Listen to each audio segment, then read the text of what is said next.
At my wedding, a situation unfolded that I could hardly believe. My in-laws, having indulged a bit too much, became the center of whispered gossip among the guests. In a surprising outburst, they confronted me, loudly proclaiming that now that I was married, if I truly wanted to belong to their family, I needed to prove my financial worth. They demanded an additional $5,000 a month, echoing sentiments my father-in-law had previously expressed. The room fell silent. I was left stunned by their audacity, feeling the color drain from my face. Thankfully, my father intervened, taking the microphone. With a firm but calm voice, he addressed them, emphasizing the embarrassment they were causing. His decisive words brought some relief to an otherwise tense moment.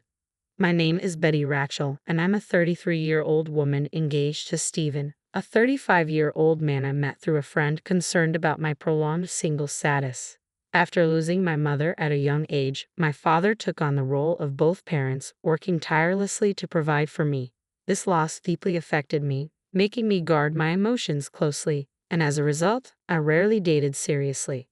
Despite my initial reservations about Stephen, his persistent care and respect gradually won me over.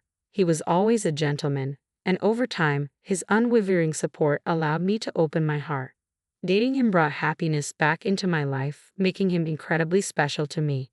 As my relationship with Stephen deepened, I found myself imagining a future with him, and when he proposed, it felt like the natural next step for us. Stephen had always been incredibly understanding and kind. He would constantly reassure me, saying, "Don't worry, if you ever feel unsure about something, I'll be here for you until you feel better. I love you, Betty. You can always count on me." His words warmed my heart, and I knew I wanted to offer him the same depth of care and commitment. When I shared the news of our engagement with my father, his reaction was one of overwhelming joy. He even shed tears, exclaiming, "Wow, Betty, you're finally getting married. I'm so happy for you."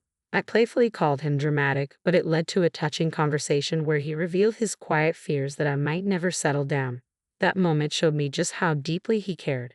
Thanking my dad felt especially meaningful, knowing how he had raised me on his own. I anticipated that the wedding would be an emotional day for both of us, probably with more tears from him, given how emotional he was now. With our engagement set, Stephen and I began the hectic journey of wedding planning. Balancing our demanding jobs with wedding preparations meant our weekends were packed, leaving little time to rest. But we managed to keep our spirits high, excited for the special day ahead. One of the most anticipated moments was finally meeting Stephen's parents. Although Stephen had already met my father shortly after the proposal, scheduling conflicts had delayed my introduction to his parents. Finally, a visit was arranged, and as we approached their house, I was filled with both excitement and nervousness, eager to see how this meeting would go. I felt a surge of nervousness, but Stephen was quick to comfort me.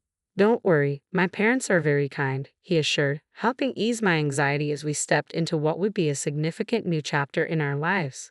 When I rang the doorbell at Stephen's family home, his mother greeted us. "Mom, I'm home," Stephen announced cheerfully. She responded with a warm smile, "Welcome home, Stephen. It's so good of you to come." As she engaged in light conversation with her son, I introduced myself politely. "Nice to meet you. My name is Betty, and I'm Stephen's fiancée." Her demeanor shifted subtly as she turned to me, her voice dropping from the cheerful tone she used with Stephen, her smile fading. "So, you're Betty," she said, giving me a long, scrutinizing look that felt more like judgment than a greeting. She led us into the living room, and her cool attitude persisted. "Betty, I'm curious. What do you bring to the table? Stephen is our treasure, our only child. If you're going to marry him, you need to be a suitable wife. Are you worthy of him?" she asked sharply, her tone more like an interrogation than a question. I was taken aback by her sudden harshness and struggled to find words. "You're joining our family, you know. Are you ready for that?" she continued, her words carrying an almost ceremonial weight, as if marrying into her family required some monumental commitment. I wasn't marrying into royalty, so why such heavy expectations? As I pondered how to respond, her patience wore thin. "When I ask you a question, you answer right away. You're so rude," she snapped, her voice rising. Despite feeling overwhelmed, I managed to respond. "I hope that Stephen and I will support each other throughout our marriage." This answer didn't satisfy her, she retorted. "What a naive thing to say. You're not just going to support each other. It's your job as his wife to support him. You don't even understand the basics, she criticized harshly. At this point, Stephen's father, who had been quietly observing, stepped in. Honey, calm down, he interjected gently, turning to me with an apologetic smile. Sorry about that, Betty. You must have been startled by my wife's words. His calm demeanor attempted to diffuse the tension. As I tried to remain composed, I reminded myself that Stephen's mother was fiercely protective of her only son. Perhaps her sharpness came from nerves. Just then, Stephen's brother entered the room, his quiet, gentle presence momentarily soothing the atmosphere. But that peace quickly evaporated when he, with a disarming smile, voiced his support for their mother's harsh words. What my mother says is justified, he said. What concerns me most is that you come from a single-parent family. Confused, I asked, what do you mean by that? Being raised by just one parent doesn't have a good public image. We can't be too happy about someone like that becoming the wife of our only son, can we? He explained calmly. Hold on a minute, I began, as shock and anger flared inside me. I couldn't let his comment pass unchallenged. What's wrong with being raised by a single parent? My father worked incredibly hard to raise me on his own, and I'm proud of him and my upbringing. Being raised by one parent doesn't make me any less capable or valuable, I said, my voice firm. But they continued to argue. Since you were missing one parent, you couldn't have learned how to be a good wife, how to do housework and such, they claimed. I responded, refusing to let their assumptions diminish me. I did plenty of housework to help my father, and I can cook pretty well too. So please don't say that. Despite my rebuttal, Stephen's mother dismissed my words entirely. I will allow you to marry Stephen, she said, but in exchange, you must promise to devote everything to us because we are Stephen's parents. Can you promise that? I was taken aback. What? I stammered, unsure how to respond to such a demand. Since you came here to ask for our permission to marry our son, you do understand your duties, don't you? She continued, leaving no room for negotiation. Before I could gather my thoughts to articulate a response, the conversation continued, and it became clear that my in-laws were intent on dominating the discussion. I barely had space to express my views. That night, as I reflected on what had happened, I felt overwhelmed by the encounter and deeply unsettled by the dynamics I was about to enter. The evening had been a wake-up call, and I realized I needed to talk to Stephen about how his parents treated me. Stephen, do your parents always talk to people like that? I asked gently, hoping for some understanding or support. He seemed unaffected by my question. What about it? He replied, clearly not seeing the issue. I tried again, carefully explaining my concerns. Well, the way your parents spoke to me, and what they said, doesn't that seem unfair? Stephen shrugged it off. Oh really? They were just making sure you're ready for the marriage. I understood that his parents were concerned for their son's future, but their approach had felt excessive. It was troubling that Stephen didn't seem to see it the same way. I get that your parents are worried, but it felt like too much, I pointed out carefully. Really? Why is that? Stephen asked, his tone neutral. They didn't say anything wrong. Besides, they gave us their blessing to get married, so don't worry about it. His response troubled me. It seemed he was more in line with his parents' views than with understanding my feelings. Sensing my unease, Stephen wrapped his arms around me in a reassuring hug. Betty, you don't have to worry so much, he said softly. My parents are just a little upset because their only son is getting married. Though his words were meant to comfort, they only confirmed that he didn't fully grasp my concerns. It's all going to be fine. Don't overthink it. I'm sure they just want what's best for us. They want us to be as good of a couple as they are. That's why they were a bit harsh, he added. Oh, I replied, still feeling unsettled. Stephen seemed to think his parents' high expectations were normal, but I couldn't shake the feeling that it wasn't right for them to judge me simply because I was raised by a single parent. I didn't believe that people who expressed such views were truly supportive partners. We are the ones getting married, I thought, and our focus should be on our love, not their approval or disapproval. Although I was upset, I decided not to dwell too much on his parents' opinions. The wedding day soon arrived, and the venue was filled with our relatives, friends, colleagues, and even bosses. As I walked down the aisle, my father beside me, the man who had lovingly raised me on his own, I felt a whirlwind of emotions. Stephen and I exchanged our vows and rings, and the room erupted in applause. Despite the challenges, this was our moment, and I was determined to savor it. As Stephen and I walked back down the aisle together, the reality of our marriage sank in, filling me with a joy I had never experienced before. At the reception, the hall was bustling with excitement. Videos of our journey together played in the background, adding a personal touch to the celebration. It was a joyful time, reconnecting with friends I hadn't seen in a while and receiving heartfelt congratulations from so many people. Despite my initial reservations about Stephen's parents, the day had turned out to be one I would always cherish. I felt relieved and genuinely happy that I had chosen to marry Stephen. We planned to officially register our marriage after the ceremony, a step that would make our union legally complete. As the day unfolded, I savored every moment, basking in the joy and celebration. But when it came time for the formalities, greeting our guests and acknowledging everyone's support, a sense of unease began creeping in. Stephen's parents, standing beside us, were visibly unsteady, their faces flushed a deep red. It was clear they had indulged too much in the festivities, and some of our relatives quietly asked if they were all right. Though embarrassed, we pressed on, trying to maintain decorum. When it was time for us to address the guests, the situation took an unexpected turn. Without warning, Stephen's mother grabbed my hand, pulling me away from him with surprising force. Her voice boomed as if she were in a wrestling ring, not a wedding hall. "Listen to me, Betty. After this wedding, you're going to devote yourself to us completely. Prepare yourself. We're going to test you hard." The guests murmured, some laughing awkwardly as if it were a joke, but the tension was undeniable. Before I could react, Stephen's father seized the microphone and pointed at me. "Betty, don't you feel embarrassed wearing a dress like that? It doesn't suit you at all," he sneered.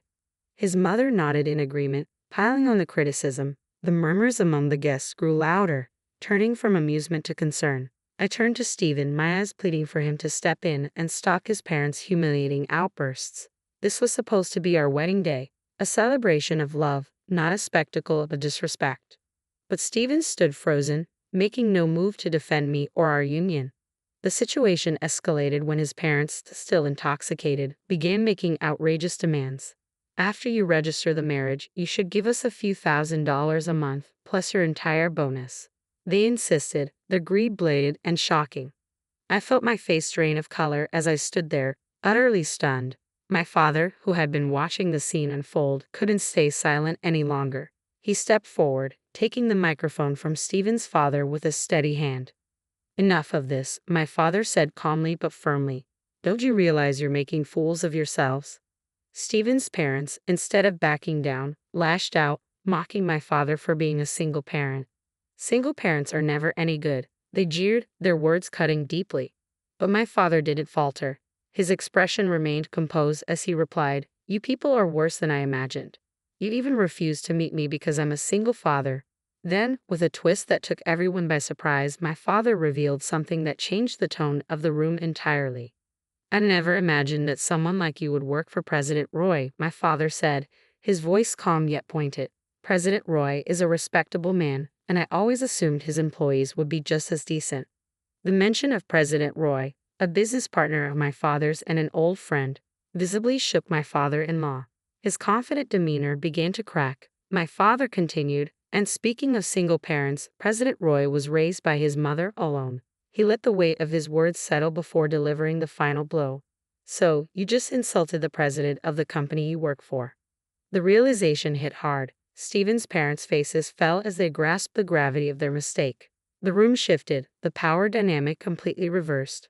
My father-in-law, once bold and arrogant, now appeared small and desperate.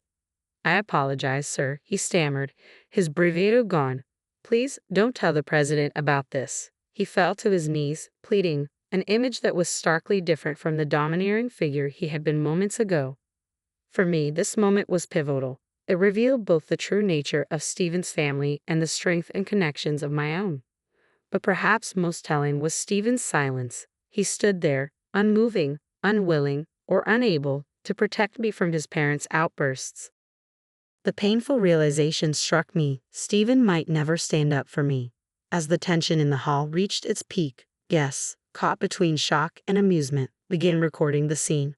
My father, resolute and unshaken, turned to me. "No matter how much they apologize," he said firmly, "they can't take back their words." He looked me in the eye and asked, "Do you want to leave with me?" Without hesitation, I nodded. I took the microphone from Stephen's limp hand, and with a steady voice, address everyone in the room. Thank you for the great entertainment, but there will be no marriage. I pause, making sure everyone, especially Stephen and his parents, understood. I'll return all the gifts and contributions you've made for this occasion. With that, I left the reception hall, my father by my side. As we exited, I caught a final glimpse of Stephen and his parents, shocked, dismayed, and surrounded by concerned relatives. Behind us, the room descended into chaos. Over the following days, I stayed true to my word. I returned the money and gifts, and to my surprise, many of the guests expressed their admiration for my decision. They commended both my father and me for our integrity and courage in such a difficult situation. The fallout from the wedding was swift and severe for Stephen. His co-workers, many of whom had witnessed the debacle, spread word of the incident. It not only tarnished his reputation but also highlighted his inability to stand up to his unreasonable parents. Embarrassed and unable to face his colleagues, Stephen resigned from his job. The repercussions extended to his father as well. Word of the incident reached President Roy, and he took swift action. Stephen's father was demoted and reassigned to a remote division of the company, a clear message about the company's stance on integrity and respect. Stephen's family found themselves increasingly isolated within their community, shunned by both neighbors and extended family. Their actions at the wedding had led to a social and professional downfall, a stark reminder that actions have consequences, and sometimes those consequences are unavoidable. In the midst of this chaos, my life began to take a new direction. The bond with my father deepened, and we spent more quality time together. One day, he broached a topic that caught me off guard. "Betty, are you interested in running the business?" he asked, his eyes filled with hope and sincerity. I hesitated, unsure. "Do you mean? Why don't you work towards becoming the president of my company?" he suggested, confident in my abilities. The idea was daunting, but his belief in me sparked a sense of purpose. "I'll do my best, I promise," excitement and nervousness swirling inside me. From that moment on, I shifted my focus entirely to my career. Romantic entanglements could wait. I was determined to prove not just to my father, but to myself, that I could excel. I dove into learning every aspect of the business, determined to lead with the same strength and integrity my father had always shown. Looking back on the wedding fiasco, it was clear that Stephen's family had been unreasonable, turning what should have been a joyous occasion into a spectacle. Thankfully, since the marriage was never officially registered, I avoided a legally binding mistake. Now free from the burdens of marital drama and in-law complications, I could fully commit to my career. It was liberating to realize that out of chaos had come clarity, a new direction for my future. I'm eager to see where this path leads, and I wish myself all the best as I embrace this new chapter. If you've stayed with me until the end, thank you for being part of this journey. I hope you found something valuable in this story. Stay tuned for more updates, and if you enjoyed this, please consider subscribing for the next chapter of my life.